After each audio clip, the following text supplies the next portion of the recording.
Hi everyone, hope you're all well. Today I want to talk about diagnosis, the point at which you're actually diagnosed with your whatever you've got, ankylosing spondylitis, epilepsy, that sort of thing. For me, I want to talk about how it can feel, how to kind of prepare for it, and what to do kind of afterwards. So I've been through a couple of diagnoses, whatever. Years ago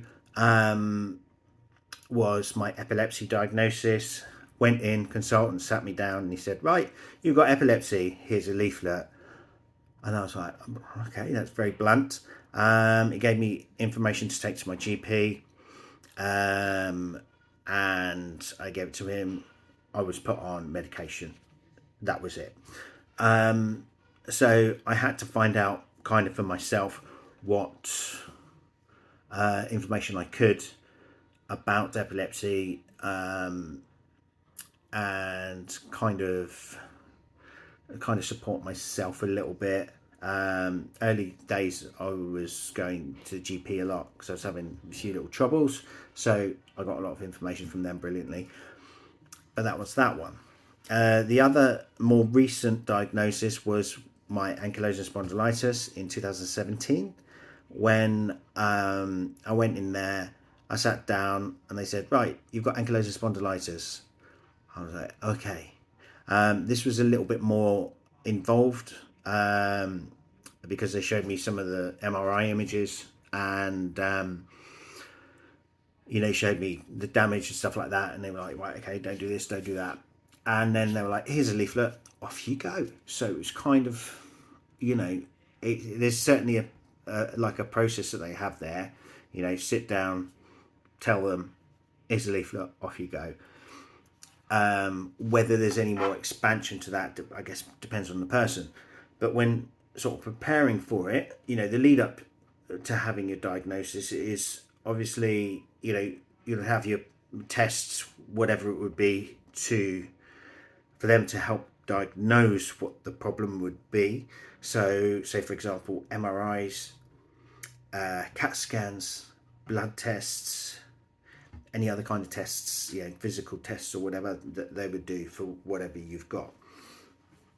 So they'd sit there, they'd check all those details, and then give you the diagnosis. So when going in for diagnosis, I would suggest to anybody that their expectation of getting a big picture, it should be quite low, I guess. If you go in there going, "All right, tell me everything," they're not going to do that. They're going to give you the information, like, I don't want to say the bare minimum, but number one, they're going to give you the diagnosis. Number two, they're going to give you kind of like the leaflet. It's like a 4-page leaflet. It's not much at all. And they're going to tell you any support team that they've got around them, that they're going to help you with like the post-diagnosis stuff. And anything that they tell you more in that consultants meeting is kind of a bonus, I guess. If you've got any questions, write them down before you go in there. That's a big preppy thing. I did that with the help of my wife. We just sat down and we went, "Okay, so this is a problem. Why is that a problem? What can we do for this problem? Will that disappear? Will this disappear?" Everything like that. And what we did was try and do the questions so that they were easy yes and no kind of answers that we could understand. We didn't want to give them questions that we would get an answer and we were left with more questions. It was just keep it simple, basically. So that's what we did. And a really nice rheumatologist that we went to, really nice. And, you know, I've seen him a few times since then, you know, in appointments and stuff like that, you know, follow-up appointments. And he's just been great all the time, really supportive. But the team afterwards, the post-diagnosis team.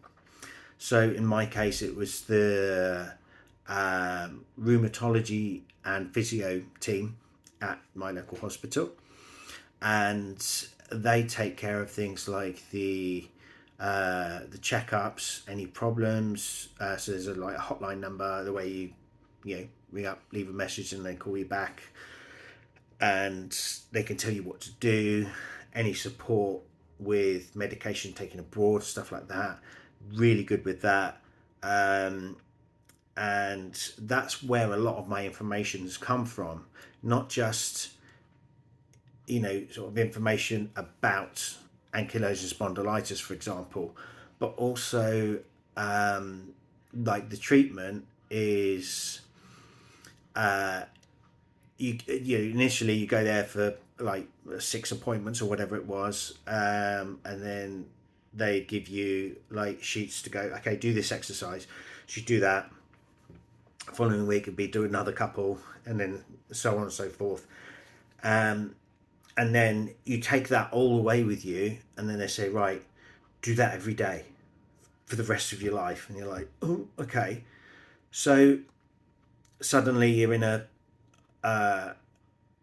like a kind of, yeah, sort of almost caught a rabbit caught in the headlights kind of thing.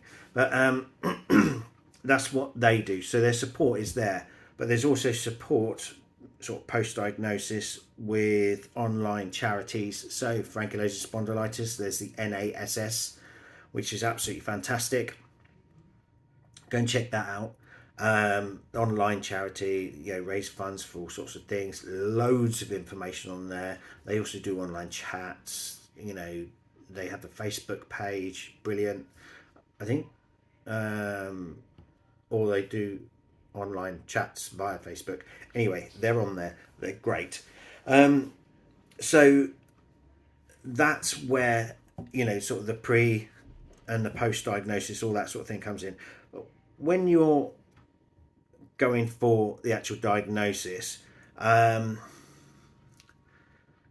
it's one of those things where it can hit you hard, like really, really hard. Or it can kind of go in one ear and out the other, and you don't quite process it at first, and then suddenly, you know, half an hour or 3 weeks, it could be any amount of time, it suddenly hits you. And then you go through like a grieving process. And it's not until you kind of come out of that grieving process with your acceptance that you realise, hang on a minute, there's a lot of this, you know, that I need to take on. And it almost becomes like a, you know, your health becomes a full-time job. It's amazing, not just, you know, the physical kind of exercises that you have to do every day, but there's also, you know, mental exercises that I do, you know, sort of breathing techniques and stuff like that. And you know, I don't do any meditation or anything like that, but there's certainly, you know, things that you can do while you're doing other stuff, yes, but also there's stuff that you have to do and dedicate time to it. And you know, exercising is absolutely essential for this sort of thing. It also boosts like your serotonin kind of thing, helps you mentally. So stretches, exercises, all that sort of thing. But obviously you can't go too far on it, otherwise it causes more problems. So that's kind of what I wanted to say about diagnosis. Prepare for it, but don't expect too much. But afterwards, you know, check out some people on YouTube and on here, on TikTok or wherever. There's loads of us out here doing, you know, sort of awareness videos and stuff like that. So I hope these help, basically. Yeah. So until next time, have a good weekend. All right. Bye-bye.